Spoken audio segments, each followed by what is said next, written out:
Well, I really don't think there is any other need to explain God. We just witnessed it, right? We all on the same page with that. And the lesson, those lyrics, I am the thorns, I am the rose. One of the things we are working so hard, wouldn't you say, Dr. Liza, in what we're teaching now is to really understand it's all God. Stop making the rose the awful thing and the rose the beautiful thing. Without the thorns, the rose doesn't come into being. Without the evolution of life on all planes, we don't get to live the way we live. It's all part of I am Shiva, I am God, I am gladiator, I am saint, I am all of the above, everything. And I also love the lyric about who says that we all have to follow the same path? Who says we all have to be on the exact same journey?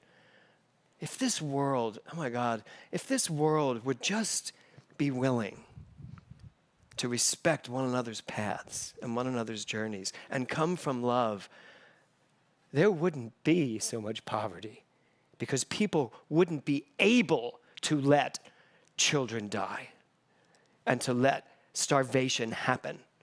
We just wouldn't. That song says it all.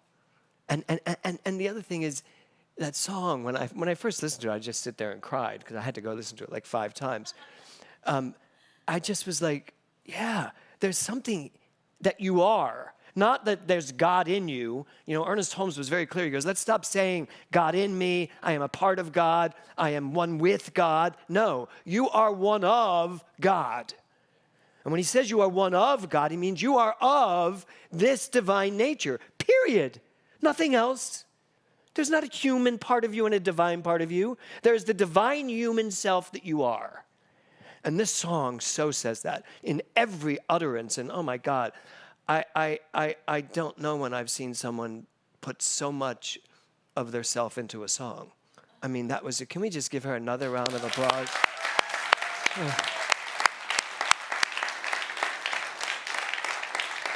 And to be fair, Margaret called me on Thursday, was it? Friday, and said, I have this, it's not COVID, I'm all checked on that, but I have this cold, and I just don't feel like I'm going to be able to sing on Sunday. And my response was, how do you know what you're going to feel on Sunday? It's only Friday. I said, I'm not canceling you, and I'm not planning anything else but what we've planned.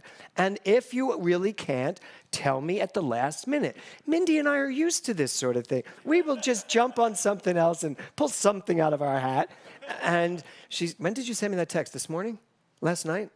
Last night saying, I'll be there, but I will only sing my one song. I was like, good, done. And then, of course, Mindy writes back, I can sing the rest of them. I said, see, done. Everything's handled. And oh my God, if we had missed that, right? That was just amazing. So I have a little poem to start today off in my talk. So let's pull that up. What am I doing? I'm doing the slides. Thor's like, I gave you that so that you could do it yourself. Okay, it's called The Infinite Pie. So just listen to this. We live in a realm where there's only one I, and the I we call we shares the infinite pie. By right of birth, we each claim our stake, and the stake that we claim is as good as we take. There are truly no limits to the infinite pie, save the limits we see with our limited eye.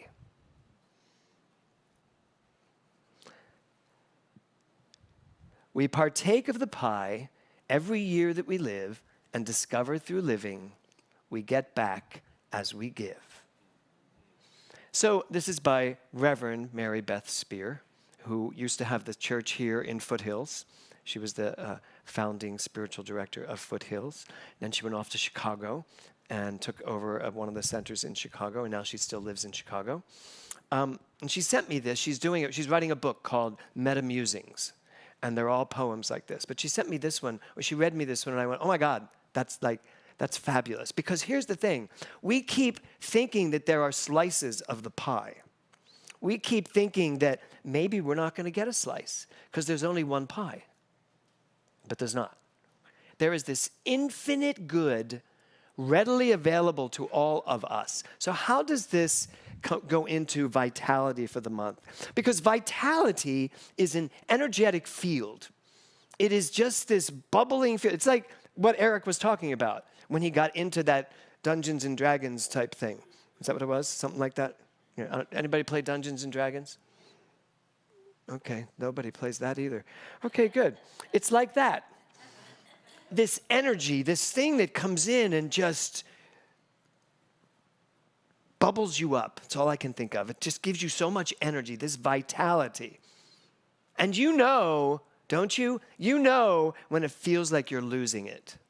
Has anybody here experienced a moment where they feel like they don't have the vitality they used to have? Anybody? Yeah. Or it's suddenly you just wake up and it's like, I don't feel as up as I usually feel. So let me show you a couple of these quotes for vitality. The power giving continuance of life, present in all living things. There is something in you whose only job is to live you. It is you. And I love this power. Ernest Holmes says there's a power for good in the universe greater than you are, and he doesn't mean that you're less than it, but greater than you are usually willing to think of it, and definitely more than you're ever willing to think of yourself, and you can use it, he says. But I don't say that. I say there is a power for good in the universe greater than you are, and you can use it because you are it.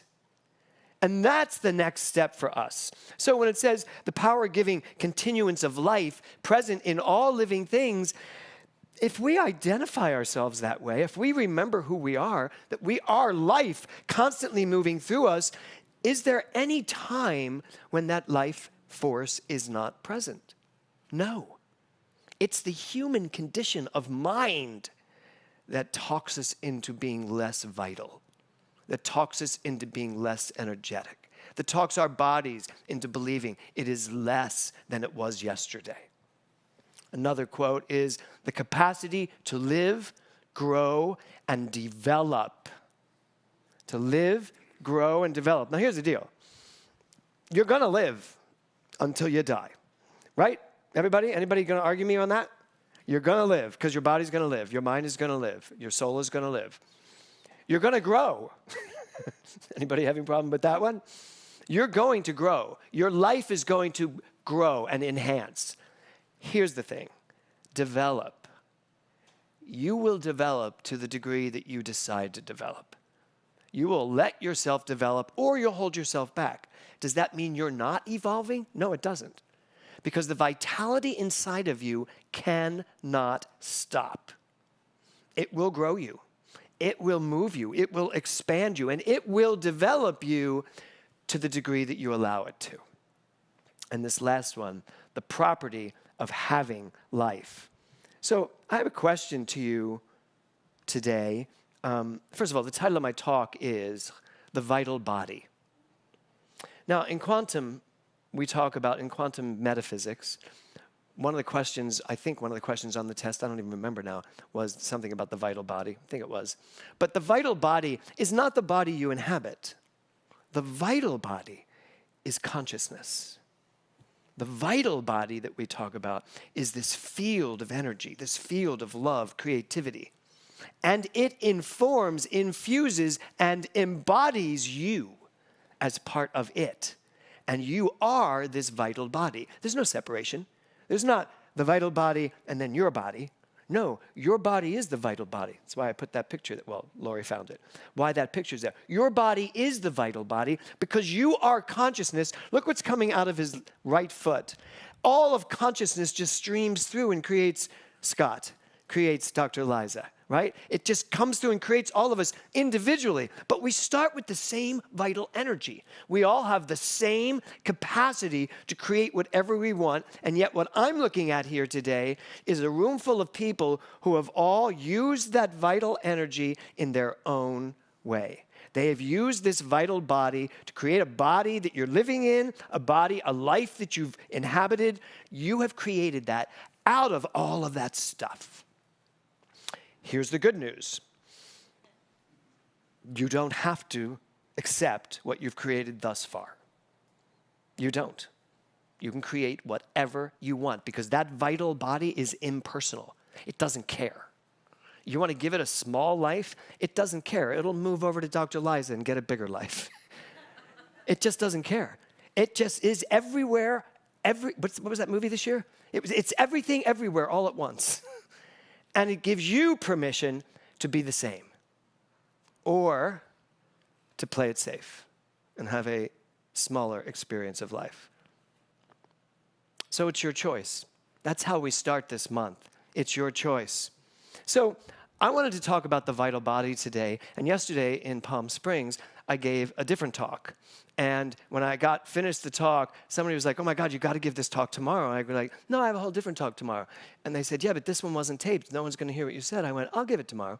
So I decided to just mix the two because I wanted to talk about the vital body today for you to understand, for us all to start really understanding that there's something in me that can't be stopped. And there is something in you that cannot be stopped because we are the only thing that tries to stop it and still doesn't stop because you're still going to get older and you're still going to keep growing. I saw this great article. Did anybody read the article from Jane Fonda? She wrote this article about that she's never been happier. This is the best age of her life. What is she, 86? Something like that? 80-something. But she's probably, if she ever watches it, she'll be like, 86? But she talked about how we keep thinking life gets harder. We keep thinking that our bodies get weaker, and yet it doesn't have to. That's the vital body. But it's going to take some work, mental work, for us to stop buying into these paradigms. So this was the name of my talk yesterday. The title of my talk yesterday was Just a Number. And the whole point was we are literally strangling ourselves in numbers that we are thinking means something. So what do you think the first number I'm going to say is? Age. That's it. The first number we are strangled by is age. Really.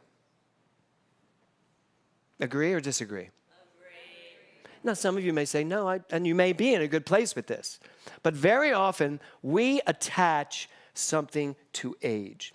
I had a counseling session with a woman recently who talked to me about she just wanted to have sex again. And she was in her 70s. And I said, so what's stopping you? And she said, a partner. I said, well, okay, that's good. But I said to her, do you want to have sex again? She goes, I really want to have sex again. She goes, but I just feel like it's embarrassing that a woman of my age still wants to have sex. And I said, you know what I think? I think it is absolutely irreprehensible that a woman of your age thinks that it's embarrassing. Right? I said, and that's what we've been taught, what we've believed. And so, someone has to come into a private session with me where, of course, it's all sacred, and I would never share this person's name. I was just going to make a joke and say Marilyn. No, I'm just kidding. It's not Marilyn, trust me. So I just threw myself right off target. But here's the thing. She'd have to come into a quiet room with me under the sanctity of, silence to share this. Well, what else is going on in us that we are afraid to share, or that we're afraid to share with ourselves? Where does an age, a number like, for me, 68, where does that number, somebody said to me the other day, oh my God, you are so close to 70. I said, you are so close to being dead. And I realized in that moment, I was like, 70 seems old to me. No offense, but to me. But then I was like, is it? This is 70. Actually, it's 68 at the moment. But this is it. And there was a woman that sang at church yesterday. She is turning 70. And she is so vibrant. And she is the voice of, when you call Spectrum, and whatever questions you ask, you're talking to someone, and she's that voice. She told me that. She goes, anytime you call Spectrum now, just imagine you're talking to me. Your age is only limiting if you've decided to buy into it. So that's one number, right? Give me another number. Uh-huh. That's number 2. This happened yesterday, too. Everybody went right down my list. Weight. Body. I'm about to teach BODS coming up in July. And the whole point of it is your body is listening to you. What you think about your body is what happens to your body, period. Women that I've worked with, and I haven't worked with many men on losing weight, but women that I've worked with, Reverend Rita, who will be here next Sunday with us, she came into me and said, I need help. I want to drop these 50 pounds I carry. I don't even remember what Reverend Rita looked like. Do you remember her back then, Suzanne? Vaguely, right? You too, same thing. They were just like, I'm done. I'm just done. When Liza said to me, I'm done. I am done. I'm losing the weight and I'm done. All it took for Liza to lose the weight was for her to decide to see herself that way. Period. Rita eats like a horse. That's the truth. Rita eats anything under the sun, but she has never, ever gained that 50 pounds back. She went down to the skinny little self and has never, ever, it's been like 20 years now, because it was way back in the beginning of my ministry. It's all about the mind. So it's the vitality that you are, the energy that you are, it doesn't care. See, this is the thing. It doesn't care. If you want to see yourself as fat, fat it will be. If you want to see yourself as old, old you shall be. If you want to see yourself as failure, failure you shall have. If you want to see yourself as successful, vibrant, sexy, ageless, timeless, creative, all the time, that you shall have. Now, when you hear those two, which do you want? Clearly, which do you want? It's that simple. And if you're saying to yourself, yeah, but can I really have that? Here's another one. What's another number you may come up with? Height. You may think you're too short. Yesterday, Joe was there. What? Height challenge. But here's the deal. Why aren't we all happy with whatever we have been given and make the most of it? So little Joe, Joe who comes here all the time, little Joe was in Palm Springs last night at service, and I came to the height part, and he was sitting right where Liza is. I said, height. I said, Joe, how are you with your height? And he went, why? He said, and I am standing. And he's 5'2". And he said, you know what? I actually brought him up on stage with me. I said, tell them. And he said, here's the deal. I would have never toured the world for years with Disney on Parade as Mickey Mouse if I was 6 feet. I said, no. He said, so my mother said to me when I said I wanted to be an actor and a singer and a dancer, my mother said to me, you need to take your height and make it one of your strong points. And he said, and because of that, I get all tingles. He said, because of that, I have danced with Sid Charisse. I have danced with Ann Miller. I have danced with some of the greats because they're not as tall as you would think. And they like men that are on their par. And he said, I've made a career out of being 5'2". He said, and now I wouldn't want it any other way. I said, so that's the mindset. So height, it's just a number. And here's the funny part, because I said to him, it's so funny. Every year they would call me in to play Gaston, or to do the Phantom. And there was a little thing on the wall as you walked in, and if you weren't tall enough, you couldn't play the part because of the costume. And I was just like, and I was always just like this much off. And they were like, would you like to consider playing the guy with the candlesticks? I'm like, no. I am not playing Lumiere. I'm walking around like this all day. Of course, he's the one that won the Tony Award, so yeah, there you have it. How many years of education do you have? How many people do you think feel so less about themselves only because they don't have a college education? Well, they must know more than me. No, they must not. Intelligence, wisdom, knowledge, knowing comes from within. And it's not what you've learned, it's what you know. And it's that kind of thinking, making ourselves aware that these things are just numbers that mean nothing.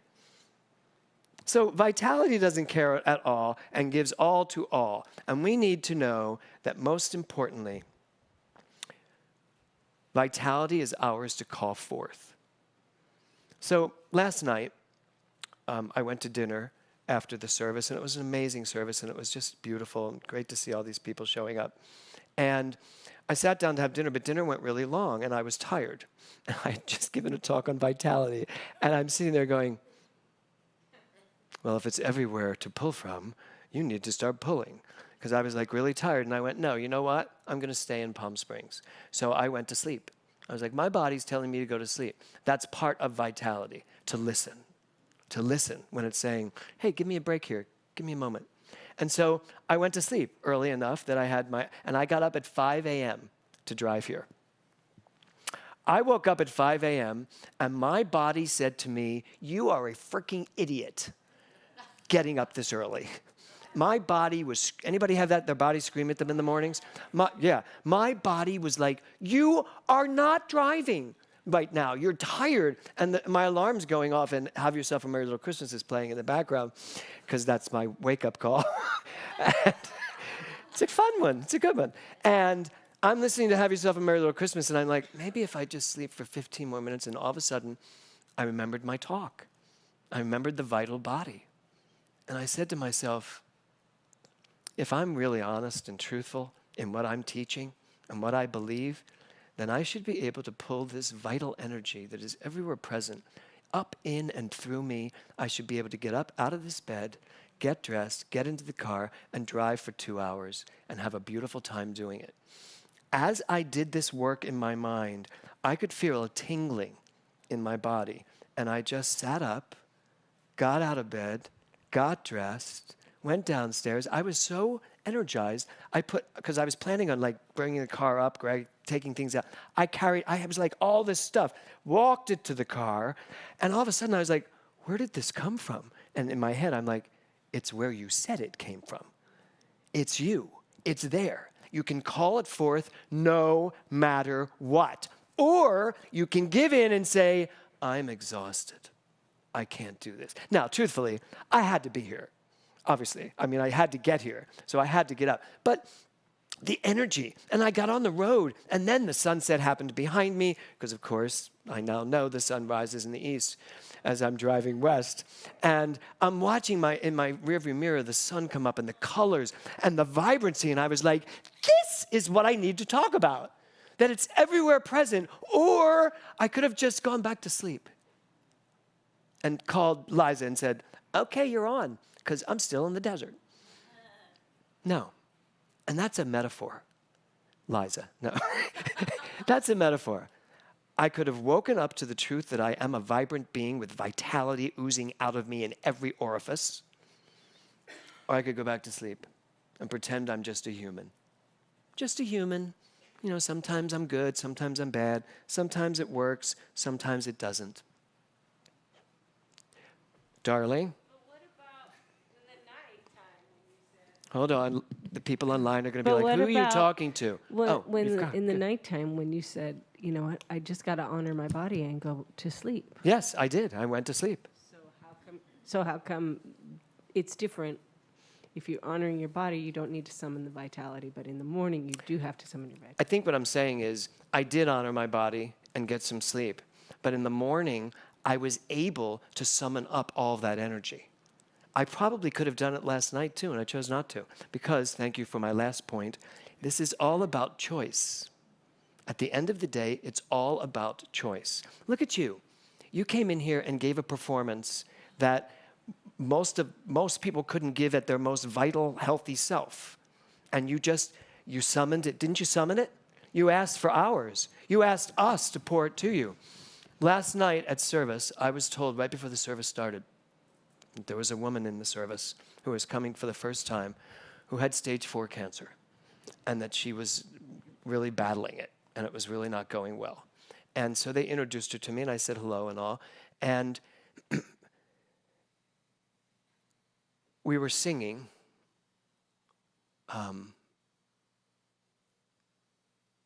I was singing nearer than the air. And I watched her. It was as though this light was right there in this woman. And I finished, and I could tell that she was very moved. And then we did the affirmation. And I made everyone do the affirmation about, I am the vitality of the universe. Right towards her, and I asked her to close her eyes. She didn't need to do the affirmation. She just needed to receive. And no one in the room knew why I was doing this, although I'm sure they had a sense. And, you know, all these people turned, and she was like in the center of this energy field. And they all said, I am the vitality of the universe. And I could watch her. And as she left, she said to me, she said, it never occurred to me that so much of this was going on in my mind. And I was just like, I said, well, it is. I said, and you know what? You call me any day that you don't remember that, and I'll remind you. And then I told her about my own journey with cancer, and she goes, and she was very grateful. That's who we are. That's what we get to do. That's what vitality is. It's a choice. And so this month, I'd like to ask you to join me in this quest.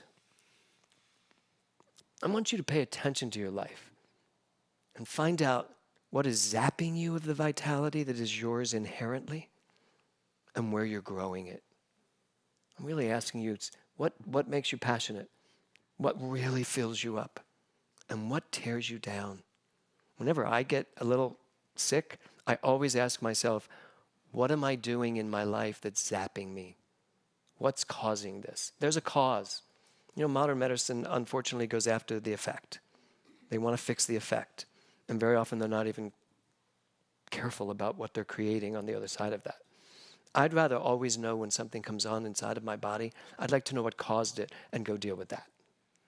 That's the vitality. So pay attention this month. Be willing this month to really ask yourself, does this make me come alive, or does this shut me down? Does this darken me, or does this brighten me? It's not an easy quest because you have to be willing to ask the questions. Not only ask them, you have to be willing to listen to the answer, whatever that answer is. Because sometimes we don't like the answers. This doesn't work for me. I know, but it's your job. Yeah, my job doesn't work for me. I know, but how are you going to make a living? That's not the question. The question is, this does not work for me. What will? The universe will have your answer. Just like in that song. I love the lyric, I've got your back. I've got your back. Isn't that what you sing? The vibration of the universe, the vitality of the universe, God, love, source, whatever you call it, has your back. You, however, are the front man.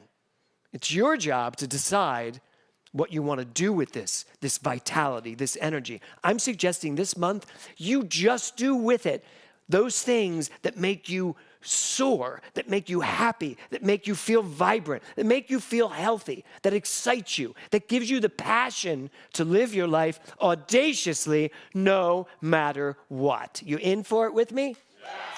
Yes. Namaste. Yes. Thank you. Thank you, thank you.